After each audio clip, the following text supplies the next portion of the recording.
सभी को नमस्कार। सादर जय श्री सच्चिदानंद। कल हमने सत्संग की महिमा का वर्णन सुना था।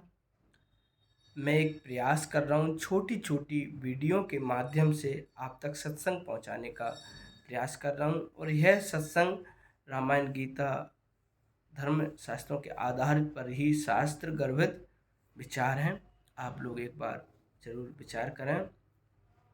भगवान शिव जी भी जो है माँ पार्वती जी को कहते हैं कि गिरजा संत समागम समन लाभ कछुआन, बिन हरि कृपा न होत है गावई वेद पुराण। तो शिव जी कहते हैं कि संत और सत्संग के समान इस संसार में कोई लाभ नहीं है, इससे बढ़कर कोई लाभ नहीं है। और ये कब प्राप्त होता है? जब भगवान की कृपा होती है।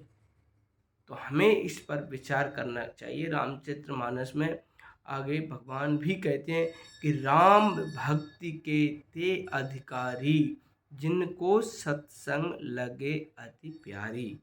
यहाँ कहा है सत्संग जिसको अधिक प्रिय हो। अति, हम देखते हैं किसी की भी अति हो जाती है तो वह हानिकारक होती है।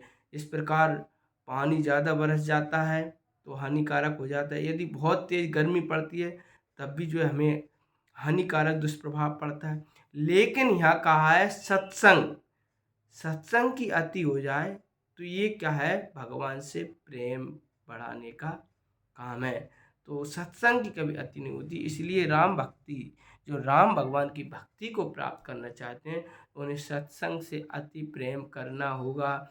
और जो सत्संग से प्रेम करते हैं तो भक्ति को प्राप्त करते हैं, जो रामचरितमानस में इसका वर्णन है। तो सत्संग की महिमा अनंत है।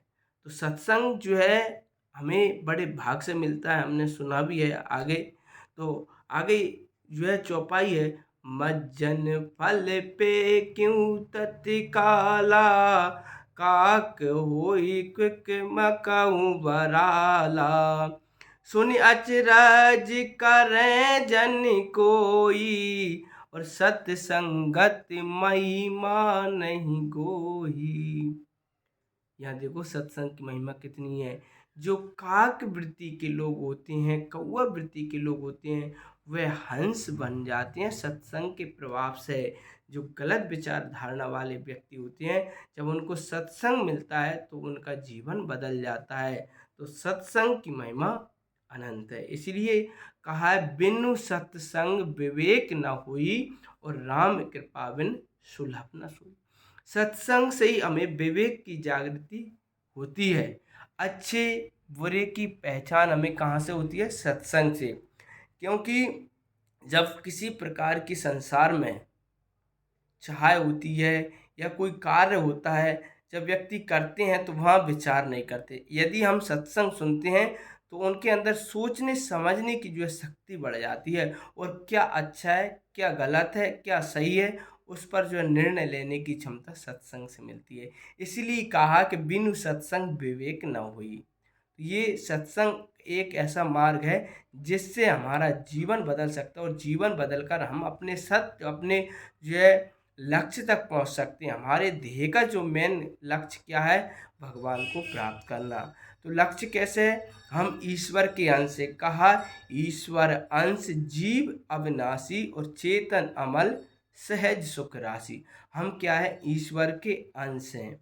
और जब तक हम अंशी में नहीं मिल जाएंगे, जब तक हमें सच्चा सुख, शांति, आनंद की प्राप्ति नहीं होगी।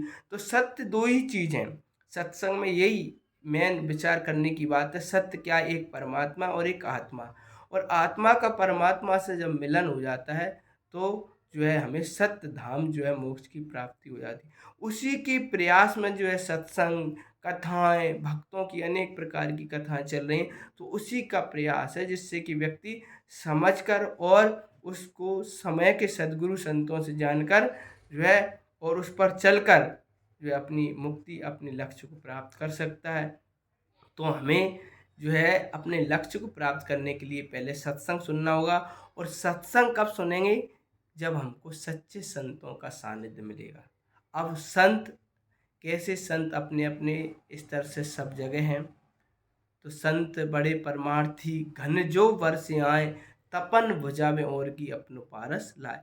तो संत बहुत परमार्थी होते हैं। जिस प्रकार बादल जो है वर्षा करते हैं और जो है वर्षा करके जो है पूरी धरती को हरी भरी और जो है ठंडक पहुंचाते हैं और जो है बदले में कुछ नहीं लेते हैं, ऐसे ही संत होते हैं। संत ज्ञान रूपी सत्संग रूपी वर्षा करके वो अनमोल ज्ञान देते हैं, जिससे व्यक्ति का कल्याण होता है, जिससे व्यक्ति की मुक्ति होती है, सच्चा सुख शांति प्राप्त होती है। तो वो संतों के द्वारा प्राप्त होता है। तो हमें संतों की खोज करना होगा। संत जो है आज दुनिया में है, गुरु संत बहुत हैं, पर जिसके पास सच्चा रास्ता है, जिसके पास सद ग्रंथों के माध्यम से जो है सत्संग जो ज्ञान देते हैं, उन संतों की हमको खोज करना है। संत अपने अपनी जगह सब बड़े हैं, लेकिन जो शब्द का विवेकी है, पारगी है, वो संत मिले। इसीलिए कहा है कि पानी पियो छान के और गुरु बनाओ जान के। तो हमें इन पर थोड़ा विचार करना है। रामायण गीता में जो बताया गया उसके आधार पर जो संत ज्ञान बताते हैं वो सत्य है। तो हमें जो है संतों के बारे में जानना होगा पहले हमें। तो अगली जो है वीडियो में हम संतों की महिमा का वर्णन करेंगे। आज हमने सत्संग की महिमा का वर्णन सुना। आप सभी को बहुत बहुत धन्यवाद। जय श्री सच्चिदानंद।